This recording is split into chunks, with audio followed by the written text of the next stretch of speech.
So all the people that were for Obamacare kept saying, just wait, the prices, they'll come down. You know, first there wasn't supposed to come down. It's supposed to be good prices. You know, again, the name of the healthcare bill is the Affordable Care Act. Affordable Health Care Act. First word, affordable. And some of my longer term subscribers may recall me mentioning this. They always pass a law that is despicable by naming it something honorable.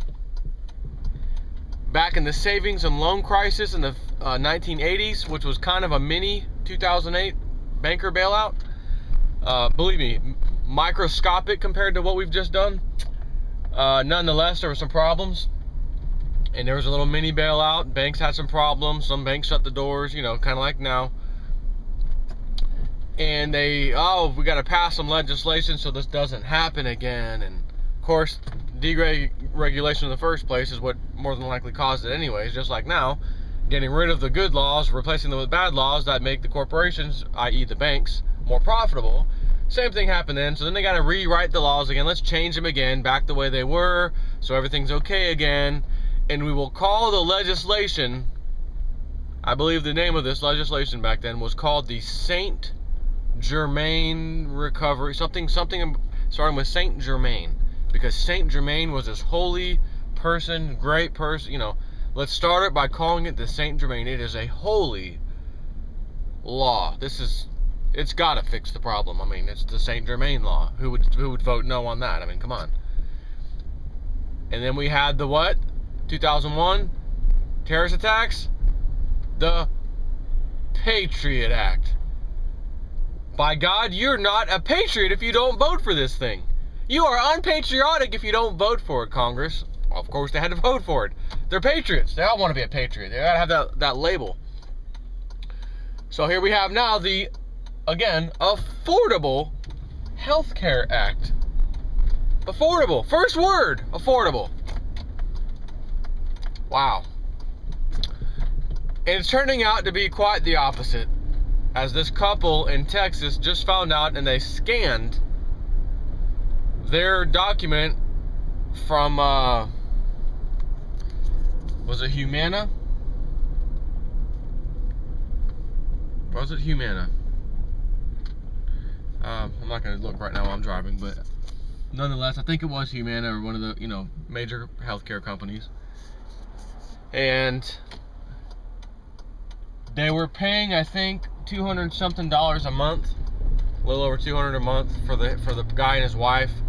I think they were a younger couple. I mean, I'm guessing with that rate, $212 for two people, and completely healthy, no problems. They don't smoke. Everything's been fine. And now their new premium, starting in 2014, when the Obamacare starts to take effect, the Affordable Health Care Act, their premiums have changed. If you want to stay with Humana, your new premium was something like $1,200 or $1,300 a month instead of $200. It went from a little over $200 something to like $1,300 or $1,200, somewhere around there, a month. As we said, this was designed to push you away from healthcare with your own provider and to push you into the government one, or push you out of insurance completely because it is so severely expensive. I'm just gonna not have it. Oh, you don't have it? Well, you're gonna get a fine. I.e., Supreme Court said, a tax. Call it a fine if you will. As Obama said, there will be no taxes when I'm president. Your tax won't raise a penny. I will not be taxing people, blah, blah, blah. And his biggest piece of legislation, the Obamacare Act, absolutely has a tax. And it is not a little piddly tax. It is a humongous tax if you don't get health insurance. Unbelievably high tax. Or, as they like to call it, a penalty. It's a tax, as the Supreme Court ruled. So, this couple just found out what the affordable word meant in the Affordable Health Care Act. This is a story from Alex Jones, InfoWars, and if I remember to when I get to work, which I should, I will post a link to it in the description box. I mean, this is the beginning. It hasn't even really kicked in just yet. And the other thing was, 1.5 million approximately people have already, and it just barely creeped in there, you know, where you could sign up. 1.5 million people have now been canned. You lose your insurance. Not dropping it, they lost their insurance because of this. So it's supposed to be the Affordable Health Care Act. Anything with the word affordable in it should mean, oh, something was high in price, now it's affordable. Not, oh, you lose all insurance, that's really affordable. But then again, it's not, because you think you don't have to pay a payment, but actually you do. You now got to pay a fine, and you don't even get any health care insurance. That's real affordable health care, isn't it? And the average person is not even paying attention. What was that stat the other day? Age group, I think 18 to 26 or 18 to 28 age group, did not even know about Obamacare, what it meant, what was changing, what's going to happen, nothing. Not a freaking clue. Because the entertainment industry, along with the news media, is doing their job. Now, I realize Fox News is probably the only one really bad-mouthing Obamacare.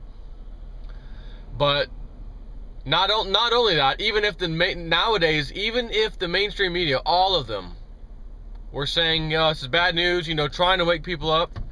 When you look at the numbers of viewers these news channels have, it's so low, it's disturbing. Kind of in a good way, I guess you could say, because who wants to listen to that propaganda? But at the same time, that's a double-edged sword. If they do decide to start telling real news, ain't no one around to watch it. Everyone else is focused on their own stuff in their own lives. Whether that's, which most of it is, entertainment, or I've just got better stuff to do, I'm living my life, I got to take the kids over here, we're going to go do this. I want to pay attention to it. And to be honest with you, you shouldn't have to. You shouldn't have to listen to someone else tell you what the hell's going on in your own country, that you need to wake up and change things and vote differently and that kind of thing, only to find out that if you do those things and you do wake up and you decide I'm going to go vote, your vote didn't count anyways because it was done electronically, and it's completely rigged, as we've already proved a million times now. So even if you do decide, I'm tired of this crap and we're going to make a change and we stand united finally as a nation, we're going to vote in the third-party candidate, and then you look at the results and they got 2% of the vote, and the Democrat or the Republican, who no one voted for, somehow won. And then no one will really talk about it because that's kind of personal. It's kind of like religion. You don't really want to talk about who you voted for. But then a little, year or two goes into it. You start to creep out a little bit, find out, yeah, who are you for? Oh, I voted for the third party. Oh, who'd you for? I voted for the third party. Didn't you used to be a Democrat? Yeah, not anymore. I had to vote for third party. Oh, you used to be a Republican? Yeah, I third party. And you start to find out, oh man, these people ain't voting like the media and everything showed us when they said that, the Democrat won this time, or the Republican. Well, I guess it was Republicans in other places. I mean, I only live in Brandon, Florida, so maybe it was the next city over that, they must have, a bunch of them voted for. So then you realize voting doesn't work. And then, of course, history repeats. The only way to change is through revolution. And standing with a picket sign that says, stop cheating the votes, doesn't seem to get the job done. So, naturally, it gets violent, and that's how history shows us it always goes. So, Affordable Health Care Act, not so affordable. Saint Germain Act, not so saintly. Patriot Act, not in the least bit patriotic. Take care.